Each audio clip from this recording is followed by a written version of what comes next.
If you're starting this off once upon a time. Yeah, I grew up in a little village and I always thought to myself, is there something out there in the wide world more than this? One of my friends had joined up to the Royal Navy, telling me about all the adventures that he was having, and I thought to myself, yeah, I fancy a bit of that. I decided to go down to the careers office, and within a year I was off on a train down to Tor Point, HMS Raleigh, to complete my basic training. Went through basic training, then onto my phase 2 training, specialising in above water warfare. Visited quite a lot of places, but after 5 years being told what to do, when to do it all the time, I wanted to do something for myself.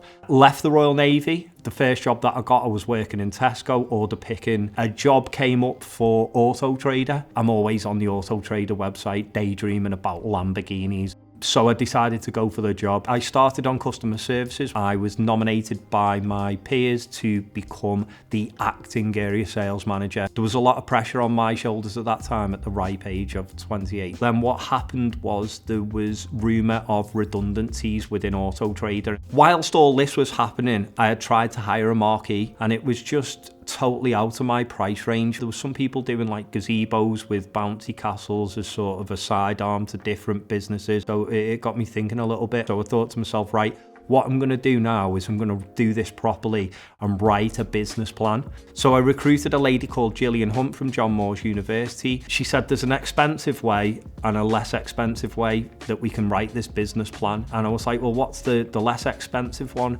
And she said, okay, well, we'll sit in the pub and do it. So that's exactly what we did. Gillian and I sat each week in the Philharmonic pub penning this business plan. And she said, I think this business is going to work. My recommendation would be to start part-time. That's exactly what I did. Didn't even have a website, just placed an ad on yell.com. Started to get inquiries like pretty much straight away.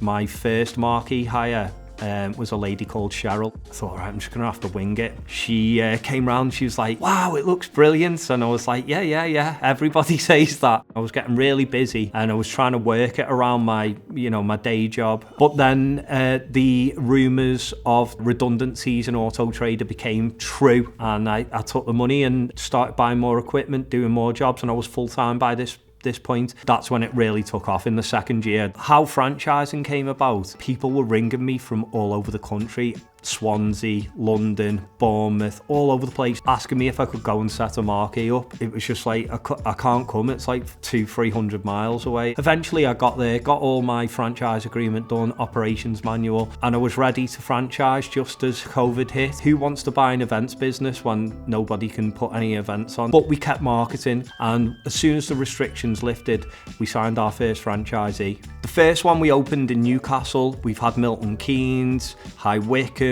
and wherever we've opened a franchise, they've always done well. So if you can relate to my story, want to leave the corporate world or any other industry for that matter, get in touch. pictures of you in the Navy, pictures of you around Auto Trader time, pictures of you early party tent.